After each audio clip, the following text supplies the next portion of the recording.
A Brush With is sponsored by Bloomberg Connects, the arts and culture platform. Created by Bloomberg Philanthropies, Bloomberg Connects lets you access museums, galleries and cultural spaces around the world on demand. Download the app to access digital guides and explore a variety of content. Veronica, I wanted to begin by talking about materiality and meaning, because one of the things that occurs to me whenever I look at your work is that your materials aren't just substances that you create with. They have meanings, and you want to curate their meanings and use their meanings, and they have very powerful meanings. So tell us about that. So I'm glad you asked me about the materiality, because I think that sometimes it could seem as though the work has very approximate meaning with the material. And so sometimes the materials don't have precise meaning, because often I start off by collecting a lot of different kinds of things.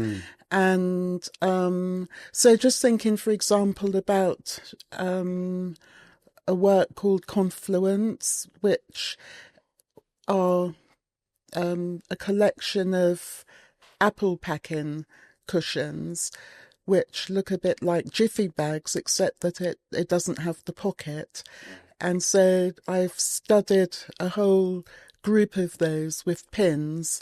They're one of the first works I made in New York, just collecting things around that were interesting. And so the apple packing cushions reminded me of some of the earlier work I made in the 80s, which are pillows, and also pillowcases, and thinking about parcels and packaging, things sent home or somewhere else. So actually there is the interest in the material, but it's true that the material also has a point of specificity, that in a way, because I had made these pillows in plaster, and they were sort of landscape scale, and thinking also about the idea of dreams and how a dream might be in the pillow, the idea of children thinking about images in a dream, and that the images are the things are in the pillow. So there is a crossover over time, referencing or remembering a moment. So it is true that the materials have a kind of collective sense of a moment in the past, or just liking a material that happens to be somewhere where you're not really expecting it to be in the street. Yeah, absolutely. Tell us about hierarchy in terms of materials, because one of the really interesting things about your work is that you can use apple packing cases, but you do make work in bronze and marble on occasion. But it seems to me that you don't treat the marble and the bronze as any more important than the materials that you might find in the street. That seems to be important. I think I was lucky to learn how to carve on my undergraduate course. So learning facility later on, I think gave me the possibility to think about materials in a non-hierarchical way, that different materials could come together as part of a process of thinking, and that that the materials happen to be another facility for adding onto materials which have a kind of hierarchical tradition. I think I had to unlearn that, though. I think coming from a very structured fine art background, learning particular skills has been very important, but I had to unlearn some of that in a way to give myself permission to be able to amalgamate sewing, crocheting, and fabrics, so that I'm always interested in the fact that people describe the fabric work as textiles and embroidery, but I actually don't see them as a separate modality. I see using fabric and quilting as an extension of, it has the same equation as marble or bronze. Right. They're sculptural materials. Yes, exactly. Yes. Yeah. But that's really interesting in the context of, as you say, you had quite a structured experience as a student. In fact, you were told, is it right, at Bath Academy that effectively craft was out of bounds, that it was not something, that was not territory that you could enter. So it seems to me that you had to allow yourself, you said, you use that term permission, which I like very much, to continue to be interested in those things and continue to see their validity in the face of a kind of institutional resistance. Is that how it happened? You kind of kept going, even though the kind of teaching was telling you that territory was out of bounds. I think once I got to the Slade, it was as though somehow I was unlearning some of those structured ways of thinking. I was using thread quite a lot at the Slade. My mother had spools of cotton, and so rather than thinking about doweling or making a joint, which of course it was really great to learn those skills. So I was binding things together. So I would bind wood and plaster and, say, cinnamon sticks. It became a way, binding with thread enabled these incongruent materials to come together. Even if they seemed disparate at first, they had a way that they could come together through binding. Can you tell me something about how you combine materials? Because one of the things I'm really interested in is, when does a sculpture exist on its own, and when does it exist in an accumulation of other objects, in, for instance, the table pieces and the shelves? Are they quite fluid when you're making them? In other words, can you be making a work which could have any use afterwards among other objects or on its own, in other words? So someone asked me the other day if it's all one big sculpture, and because I tend to work on several things all at once, because sometimes one thing might need to sit to dry if I'm using plaster, and then I need to come back because the shape isn't, I'm not quite sure about the shape.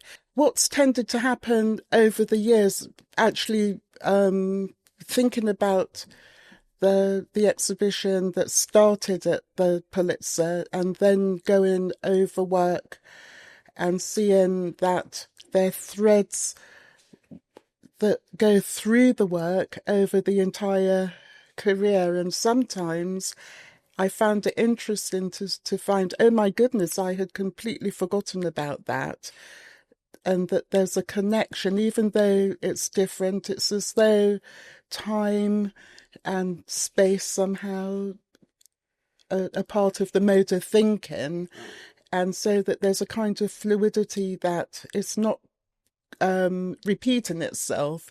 It's almost as though the thread has meandered and turned up in a different configuration.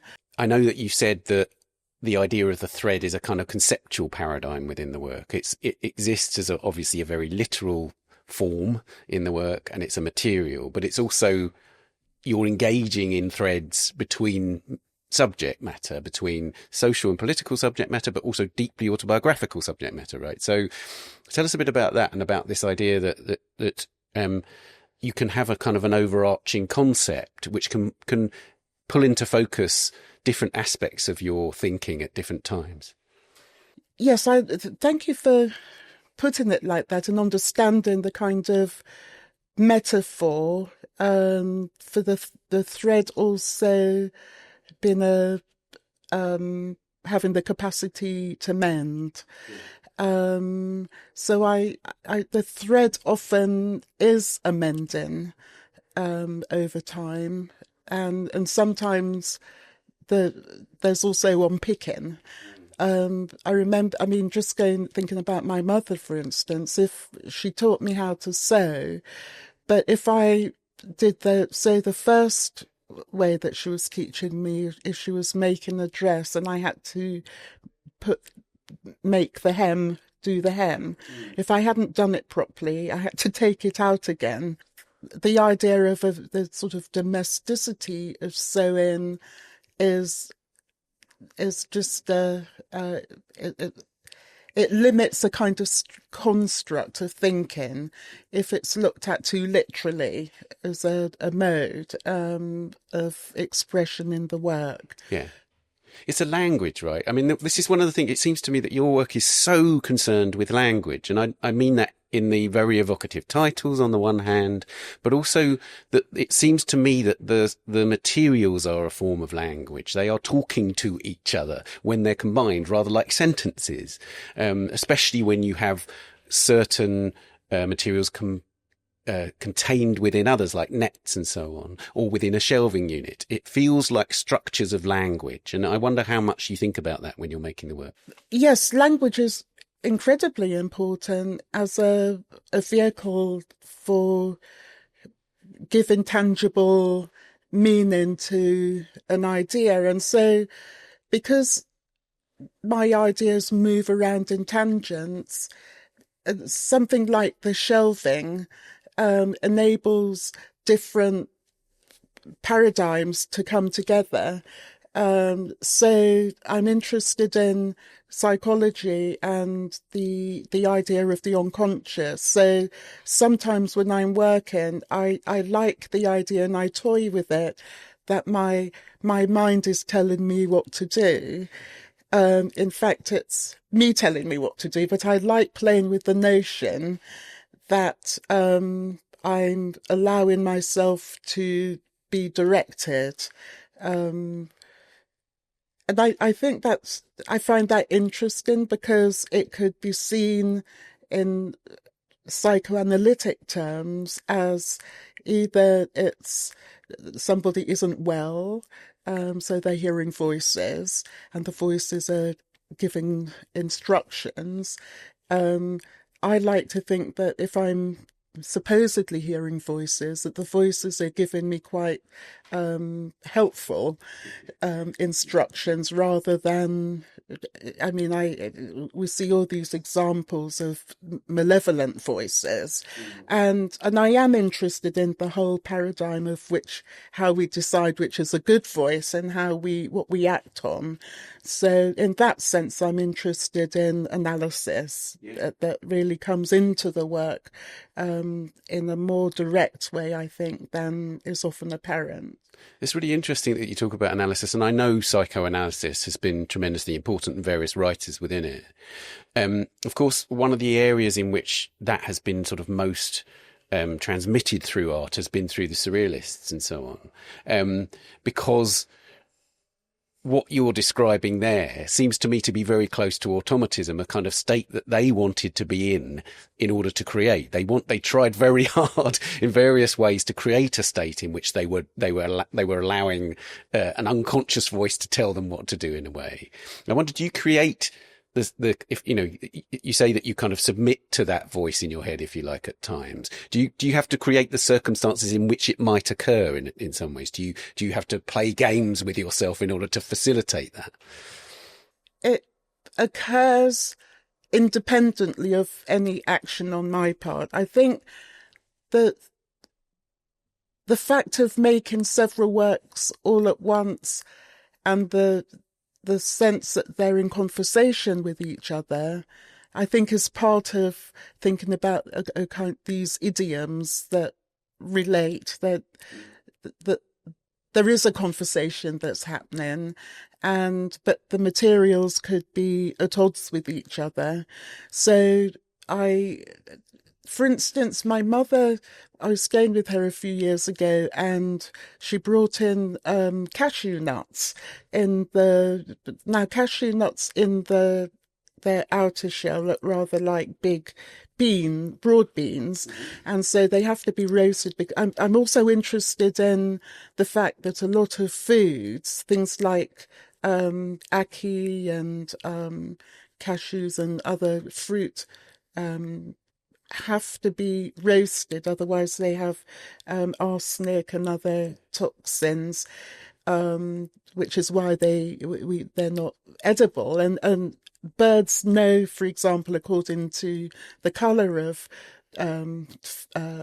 fruit and nuts, which they could try to eat. So that's one way, that some idiomatic way, that kind of thinking about moving across ideas. The fact that my mother, I have no idea where she got these cashew nuts. So they have become part of the conversation in the work. So I've made a number of works which have these cashew nuts in, and I've cast a number of them. And I'm not even sure if she told me anything about it. She just suddenly appeared with about 5 of them. And so I found it fascinating, because she understood something about me, essentially, and some of my core personality. And then at some point she asked me, where do you get your ideas from? So she's very influential. So talking about voices, I think my mum is one of my voices, that recurs all the time in various ways. That's really fascinating. And of course, that therefore connects to this idea that when you're taking a foodstuff, and the most famous example would be your Hackney Commission, for instance, the Windrush Commission, you are, of course, embodying all of the meanings, if you like, that has. And because that was the Windrush Commission, I know that you felt a bit awkward at first about having to, it kind of straitjacketed within that very important topic, because it also has the kind of resonance that you're talking about there with your mother, in the sense that these are materials that relate to people, your background, your experiences in London even. They have so many multiple meanings, and that's key with you, isn't it? It's multiple meanings in each case. That's fundamental. And I think that at some point some people felt that some of the remarks I saw was that people thought it wasn't political enough, it wasn't speaking directly about Windrush. But some of my reticence was about a kind of framing in a monolithic way. But I felt that I could agree to the proposal, because as I said in various conversations, I remembered when I went shopping with my mother and my sister, my younger sister, that my mother would go to markets that specifically had tropical fruit and vegetables. As a child, you didn't see them in the corner shop or the local vegetable shop. You know, Sainsbury's and all the shops that have them now. When I was a child, none of those produce existed.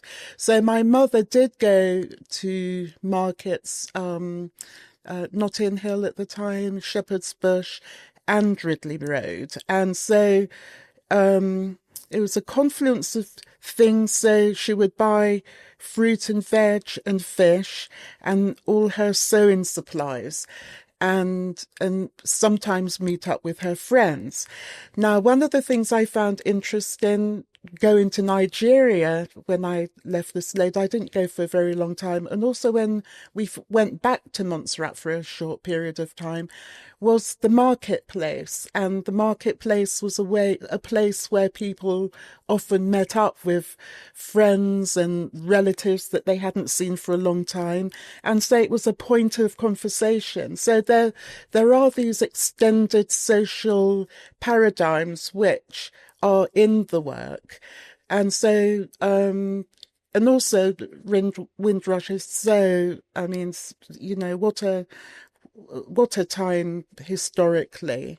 I mean, of course, you know, non-white people were in Britain centuries before Windrush, but also the idea that something interesting about Windrush, and that the river in Oxfordshire, there is a Windrush.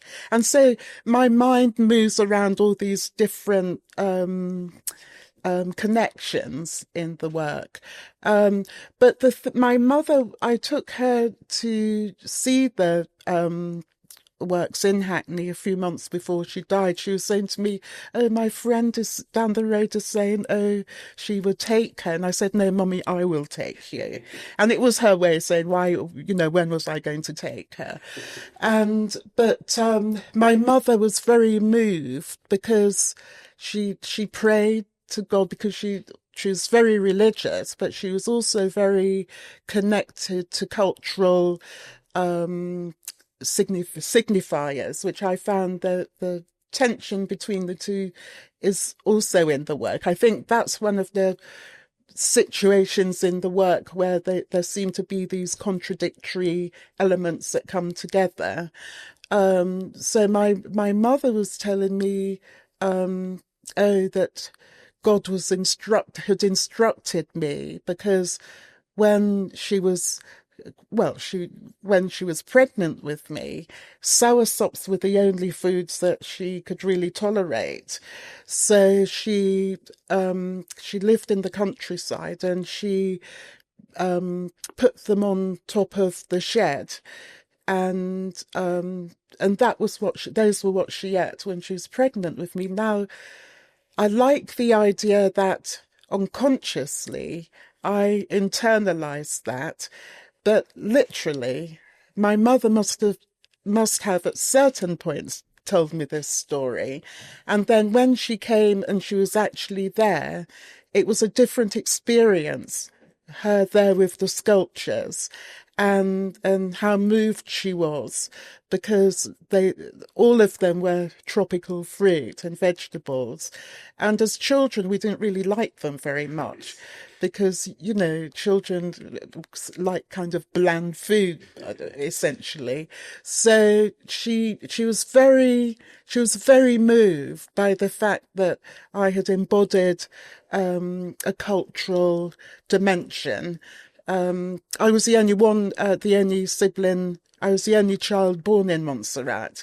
And so I think there's something about even though I haven't really lived there or grown up there, there's something about a cultural inheritance that I've learnt from my parents and their friends, that I think is something that is contingent and that my mother experienced. So that made me feel, gosh, and also other people in the community, my parents' age, or maybe a bit younger, they came up to me at various points and said thank you, because it was recognition of part of a cultural food as a cultural memory and celebration, and different kind of rituals around food. So I was very pleased that people felt a connection with the sculptures, and when I'm around, I see children, adults, playing and interacting with them.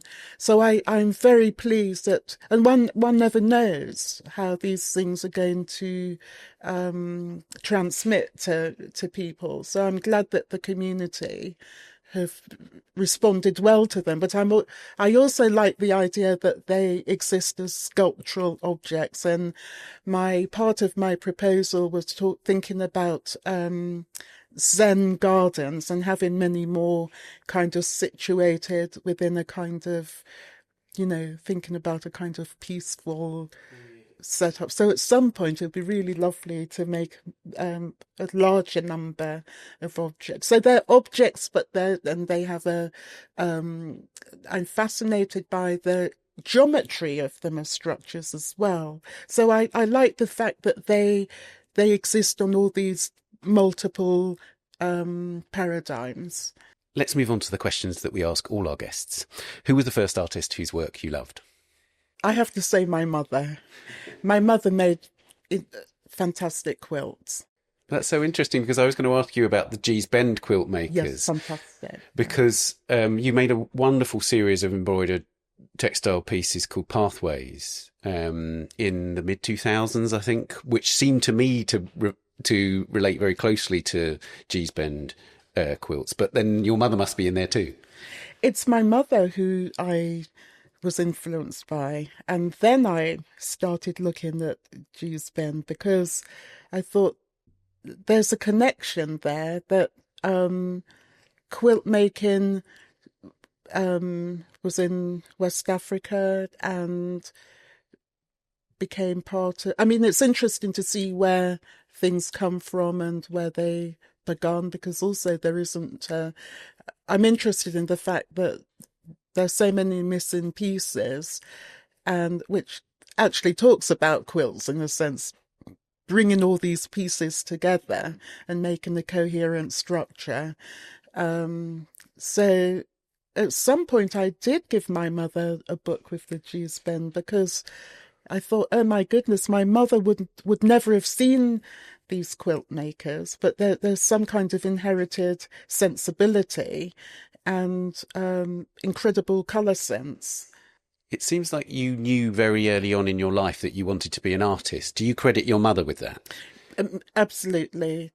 I think early on one doesn't know necessarily. It just seems a kind of natural way of being in the world as a youngster that I learned how to sew and knit. But for a long time, I didn't think that they could come together in my practice.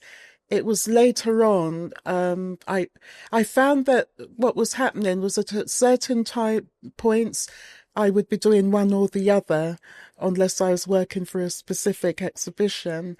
And then at some point, I thought, well, why not? I was talking to someone and we talked about the fact of why not bring them together. So then I started to see, oh my goodness, this has an inheritance in early formation. Because as well as the quilts and making all our artifacts and so on, clothes and jumpers for school, I was interested in the patterns because you start off with a tissue structure for a dress, and then you bring those parts together and it makes a three-dimensional object. So I think early on I was learning without realizing that two dimensions could become three dimensions. And so I think I was learning about these different possibilities at quite a young age that then enabled me to think about particular directions later on. Which historical artist do you turn to the most today? I really love the knockheads from in southern Nigeria, the Kaduna state. I mean, I just think they're so bold and striking from around 900 BC, and that a lot of them still survive. I mean, the way that the clay has this punch and kind of urgency in their expression. So and then I love the Benin bronzes and the artistry and the Ghanaian weights. I think those are some of the early references, and also the Egyptian frescoes and a lot of African, Oceanic, Asian artworks and Cycladic. The Cycladic figures are some of the early, really lovely works that I was responding to when we went to the British Museum quite a lot on school trips. And then when I was at the Slade, I spent a lot of time at the British Museum in all of the kind of ancient departments in Egyptology and the whole African and Oceanic art. So I think those were my internalized models, really. And it's interesting to me that on the one hand you were seeing them at the British Museum, and then you had this very formative experience in Nigeria after you'd been at the Slade, right? So in some ways you were experiencing them both in situ in Nigeria, the works that you saw there, plus you'd already had this kind of, I guess, complicated experience seeing objects in the British Museum, and those two things come together, I guess, in your thinking. Well, I was at the Slade. I won a Boyce scholarship, and then you had to write a proposal as to what your intentions were, and so two things. I wanted to, because I had been to the the Museum of Mankind. I think at that time it was in Shoreditch. Might be mixing the places up, but. And seen a lot of objects that were at that point undocumented. The regions that they came from were there on tags. And so I wanted to go to Nigeria to look at the museum stores in the country. And so Dr. Ekpo at the time was at the director at the Museum of in Lagos, and so he was one of the people who introduced me to other regions in the country. So as well as going into the museum stores, it was fascinating to see objects on the street or in villages. I have one memory of seeing. I was in Benin, the village Benin at that time, and I was in lots of different villages. So I don't want to say it was a particular village and it was the wrong connection, but seeing offerings. So one offering along a street or a pathway was a gourd, half a gourd that had chalk, kind of carved chalk, and hair and other tiny gourds in it. So I was fascinated by these objects which were made either for the ancestors or for local, just in a local context. And on one farm I saw objects attached to a tree.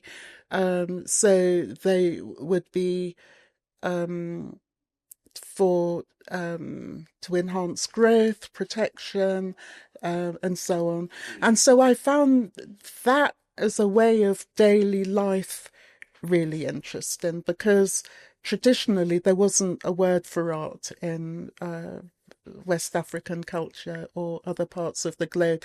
I like the fact that objects were always made and had particular social functions, whether it was an initiation or in particular contexts. So so that went beyond seeing the objects in the Museum of Mankind, where I didn't really have a sense of their context, but then I started to have more of a sense of the context when I was in Nigeria.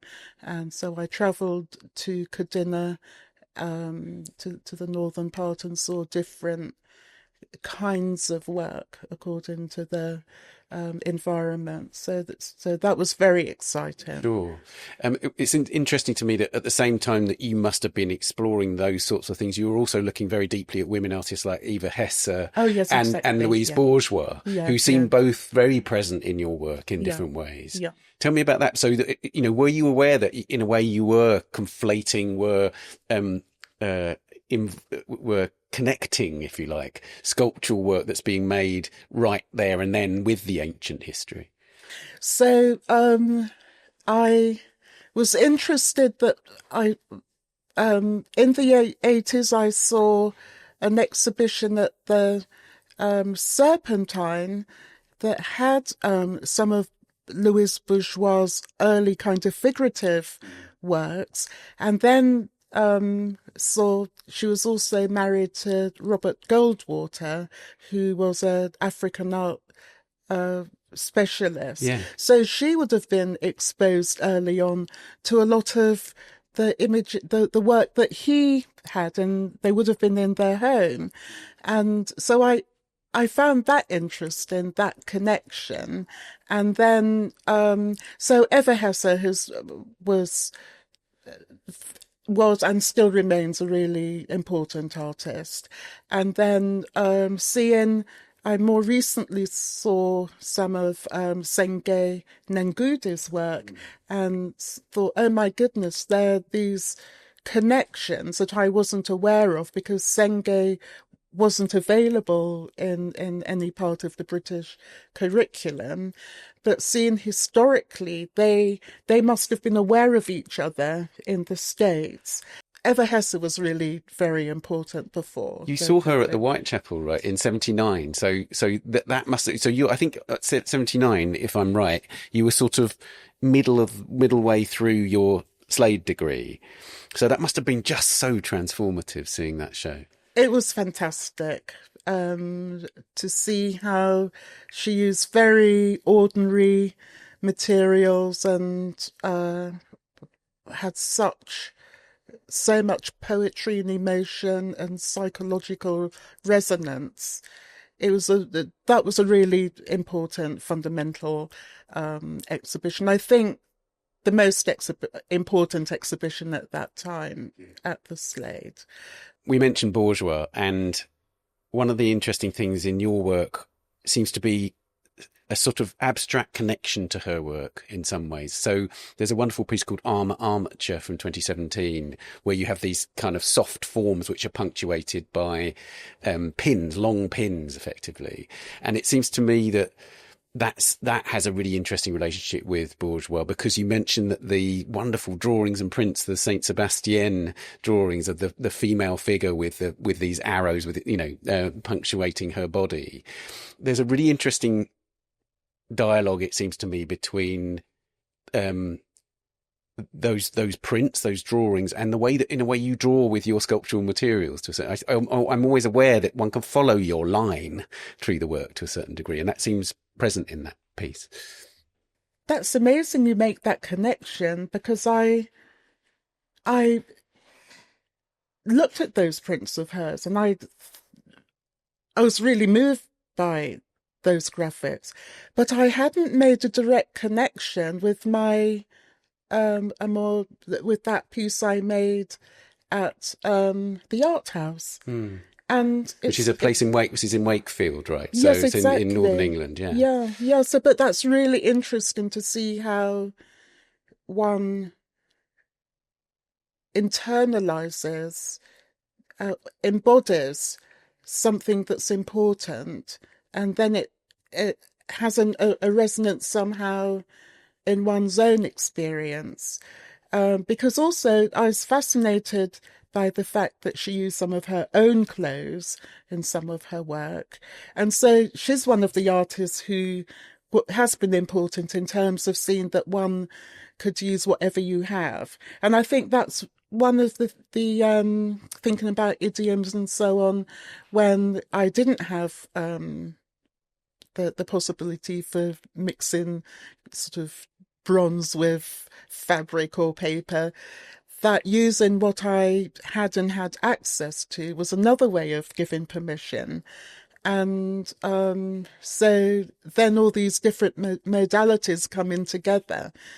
But when you were talking about those prints of Louise Bourgeois, I had a very visual sense of that, and think, oh my goodness, you saw some of those, because I'm interested in her analytical way of talking about her work. I mean, of course, we all have our own different experiences, but I did meet her once, and I did go to her one of her studios in Brooklyn. The MoMA had some of these trips where you could go to artist studios, and she wasn't very friendly. I told her how much I liked her work, and I had seen this first exhibition at the Serpentine, and she kind of ignored me. Never meet your heroes and so on. I wanted to ask you also about Brancusi because one of the huge strengths of your work, I think, is the different ways in which you subvert the idea of the plinth or offer your works to us in surroundings that are entirely unexpected within the art space. And I wondered how much Brancusi was important in that process. Brancusi was really important when I was at Corsham. We, as well as learning how to make things properly, Michael Penny was one of my tutors, and I worked with him particularly. He was a carver, and so he taught me how to carve. And Brancusi was paramount. He's in my notes actually when you thinking how he made structures which, and there has been debate I know about whether they are parts of a plinth or whether they're parts of the work. Yeah. I tend to think it's all part of the work. Right. And so both Brancusi and Arp were both artists who I was very aware of on my undergraduate course.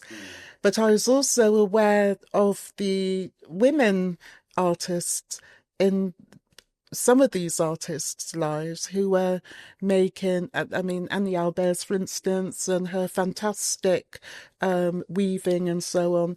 So at art college, I would be aware that these artists was making all this fantastic work, but it wasn't part of our curriculum. The focus was on the male artists. Of course, they're wonderful, but it's good that I, in retrospect, have a memory. I was also casting an eye to these other artists. So I think they were also women who were giving me permission earlier on without me being aware of it. So I think when I'm talking about the unconscious and the voice, I think that's an example of what I mean. Having a memory. Annie Albers is a great voice to have in your head, I'm sure. Wonderful. Which contemporary artist do you most admire? So there are a number of artists I really admired. Of course, the important artist at school was Barbara Hepworth. I've just seen a fantastic show of Ruth Asawa at MoMA, and I think she is someone I feel a very strong connection with.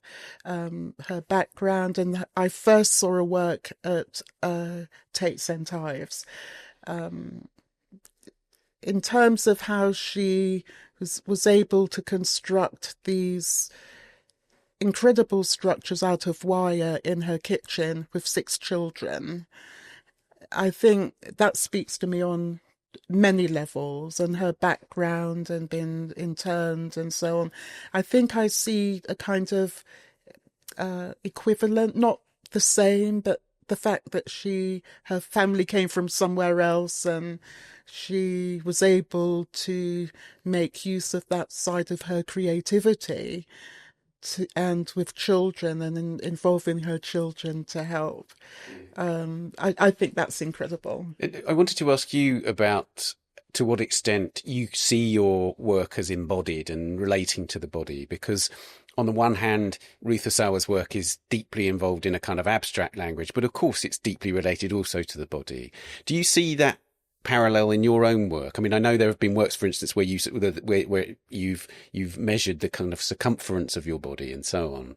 Is it there in all the works to a certain degree?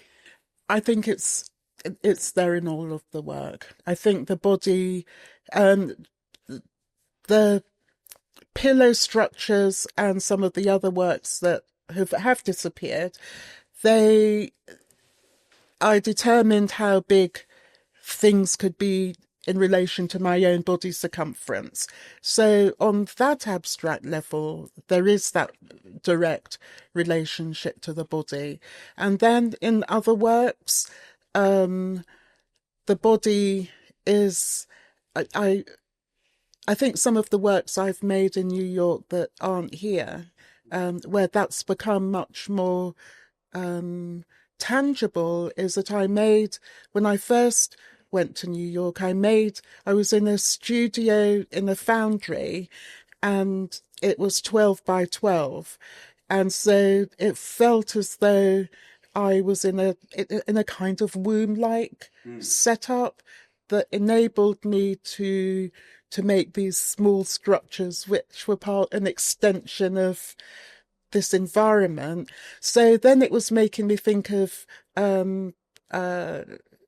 Bourgeois and Poetics of Space, he was early on a really important influence at art school. This is Gaston Bachelard, and he wrote a very important text, as you say, called Poetics of Space, 1957. Yes, yeah. So he has been really important in some of those more architectural works, which, looking through my work now and some of the conversations I've been having with some of the curators, they're now more able to see that some of the components, the votive parts of the work, belonged initially to larger structures, and that once I left art school, I had to think, not having technicians and workshops and so on, I had to think of ways that I could continue working, which is how the pillows, in a sense,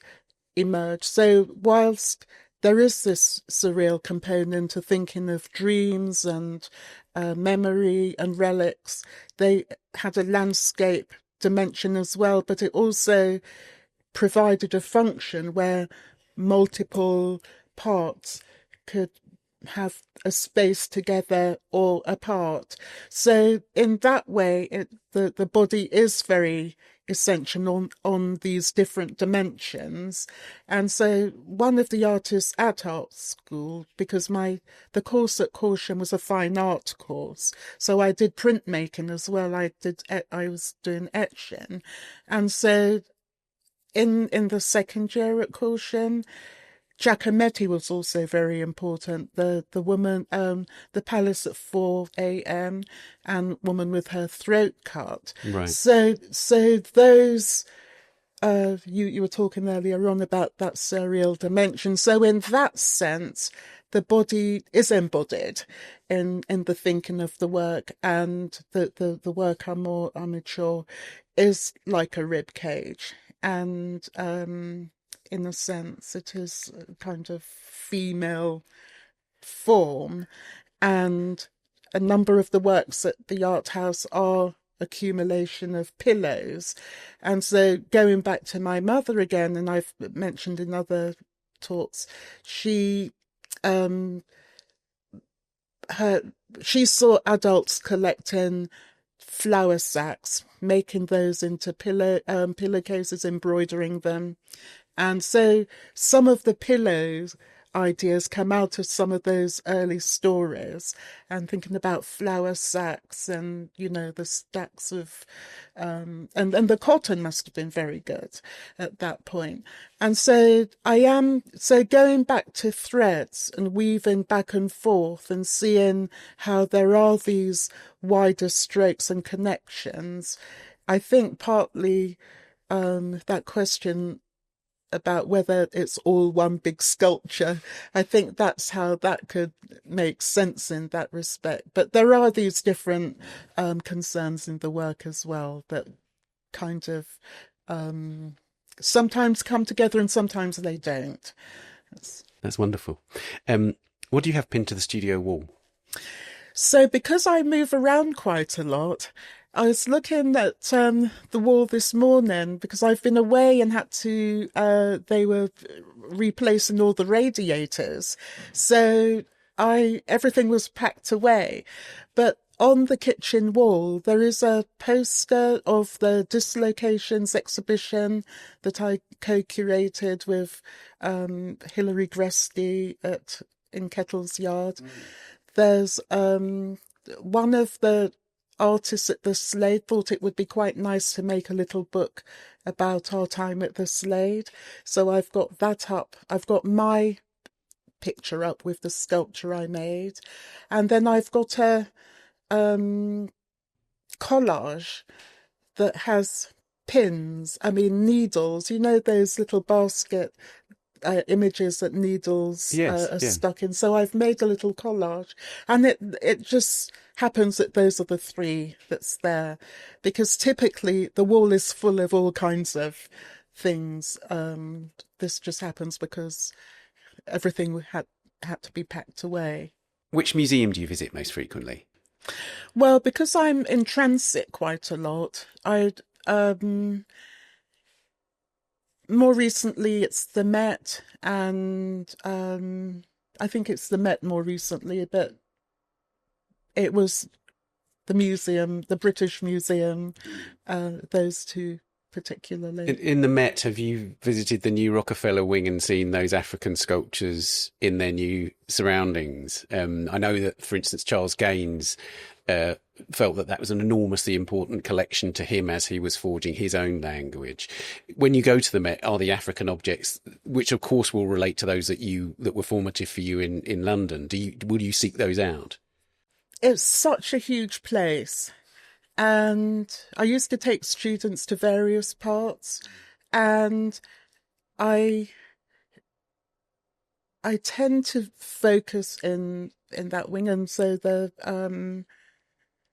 Cycladic figures are ancient, and I actually feel quite overwhelmed when I'm looking at early works at the moment. So I think my focus has shifted. I think when I was younger, I would spend time looking at several things. I look at a wide spectrum of things, and then I have to come back. So I think the concentration has shifted in terms of just taking in the experience of the work. Which cultural experience changed the way you see the world? So two questions, really. I think Montserrat. I was born in Montserrat, and the volcano. I think that's had a huge impact, in the sense that where I was born in Montserrat doesn't exist. And this is Plymouth, which was destroyed effectively by a volcano eruption. Exactly, yeah. And it's all covered in ash. So that made me think about Pompeii. And so I think going to Nigeria had a huge impact, because in the 80s it was also a moment where the whole idea of Back to Africa and Bob Marley, and actually when I got there, I wasn't accepted, as they wondered what I was doing there, what my interest was in the 80s, because so it was there were a lot of contradictions in terms of one's notion of going back to Africa, but Africa doesn't really, or didn't exist really in the way I thought Africa might exist. That's fascinating. So so culturally, it's a huge experience still, the memories and seeing some of the objects around. Also the gourds. I mean, just looking at marrows and pumpkins and how they grow so close to the ground on these spines. But also seeing cocoa. I mean, I must have seen cocoa growing in Montserrat at a young age, but my more recent memory going to Nigeria was a fascination with how they grow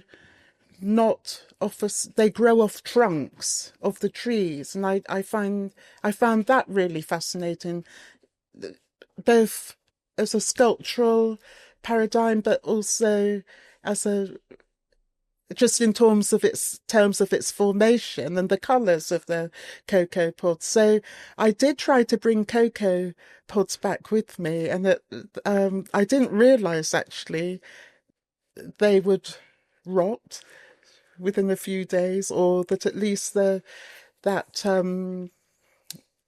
when you cut them, it's a soft interior, and at the airport through customs they opened my suitcase and there were all these messy cocoa pods. So I also want to make a huge cocoa pod. I have small ones that I've made on some works, but so also the fact that according to where they grow they absorb quite a lot of arsenic, and just in terms of what preservatives are put on produce. So I am interested in for the organic form and structure, but I'm also very concerned about the economics and the production and the side of exploitation, and that in some regions children are helping to pick cocoa. So the work does span into all these different contexts. Going back to Montserrat, it seems to me that one of the bodies of work which it perfectly distills this idea of autobiography, social and political commentary, materiality, and so on in your work is that best embodies how all of those things come together is the sculptures you made when you were doing the residency at Tate St Ives, so Coit Montserrat and Mango Reliquary, because you used the sort of if you like, commemorative functions that you'd been looking at in the British Museum, in the ancient Egyptian department and so on. You used your personal experience of knowing that Plymouth had this terrible fate. And then also you were working in St Ives and working literally with Barbara Hepworth's marble. So it seems to me that that is a distillation of what you can do in your work with the materials and the meaning that we talked about earlier on. So I was invited to make a proposal based on a response to Barbara Hepworth, and I split the residency up, and so some of the first time spent was just driving around the area in a bus and just having a sense of the landscape that meant so much to her, and also meant a lot to me in terms of thinking about my own memory of revisiting Montserrat around eight or nine for a short period, and thinking about something that was familiar about St Ives and the landscape. Of course, the Sophia Mountain, which is the active volcano, is quite different. In Montserrat, I just remembered being surrounded by Sophia and how different it was to growing up in London and Watford. Of course, yeah. And actually having a sense of it, the experience was. I'm not sure I liked it, and I think that some of that probably comes into the work in various ways. I think I hadn't really talked about that very much, but the fact of the Plymouth where I was born and my parents were born, completely covered in ash, and then some people have made films recently about going through some of the properties and seeing remains of people's property and clothes, and people having to just leave. So remnants of a momentous occurrence. So I find that fascinating, but also the fact that ash is also very fertile, and so the incongruous dimension between this huge destruction and the fact that this is essentially over time a fertile material. So that whole dystopia and this sort of momentous sense of mortality and regeneration and so on. So those are some of the thoughts, and that my mother never wanted to go back to Montserrat after that. So it was terribly meaningful and poetic, therefore, to create those sculptures. Yeah. Which writers or poets do you return to? So I read enormously when I was younger. I mean, partly because for a long time we didn't have a TV. So I was lucky, actually, that I read ferociously. So I was thinking the other day about Maya Angelou because I just read a statement or one of her quotes where she said about not having any enemies, but not being a victim. And I thought, oh my goodness, that embodies so much to how does one balance that conceptually. And so she's one poet who has been very important, Andrea Lord and Sylvia Plath, a whole spectrum of poets, really, Elizabeth Bishop, and so a whole different confluence of poets. Do you bring them into your work? I mean, your titles are deeply evocative. I wonder, are you ever quoting in your titles? So I used to write poetry, and so now I try to make the titles evoke inherent meaning, or at least some of the way I'm thinking. So I think that's where the poet, well, I don't say that one can't make the work poetic, but I think rather than writing poetry now, I think I'm thinking about how the titles could evoke some of the ways of thinking that's gone into the work. Yeah, so they're entry point. Yes, exactly. Yes, but they are literary, and it seems to me you're enjoying, in a way, that you enjoy bringing materials together in the sculptures. You're enjoying bringing words together. They have a significance, and they seem well thought out. Yes. Sometimes the titles are very important.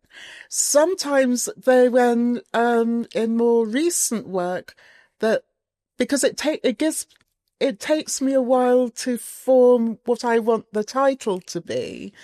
And then in some more recent exhibitions where I'm still forming what I want, how I want to embody the content of the work, I feel as though sometimes I'm hurried if I have to come up with a title before I've had time to distill exactly how I want the whole context to evolve. But I suppose the one thing about that is that because I've been doing it over a period of time, maybe I shouldn't worry about that too much, because the titles in a sense refer to other ways that the work come together. So perhaps I just shouldn't worry about that. You shouldn't. What music or other audio do you listen to while you're working? So I think because I come from a very religious background, I really like listening to chamber music while I'm working. I really like the blues and reggae. Right. Do you listen to different types of music according to the work that you're making? Obviously, with things like crocheting, it's very methodical and quite slow, I guess. And therefore, will you listen to a certain kind of music to accompany your crocheting as opposed to your sculpting? Well, it's all sculpting, but will you listen to different music when you're making works with plaster, say, or? I don't always have music on while I'm working. And if I'm working with plaster, I don't perhaps tend to have the music on, because if I want to change something and I mess up the radio or whatever,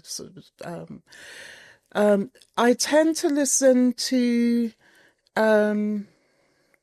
Bach and Beethoven quite a lot when I'm perhaps doing more meditative work.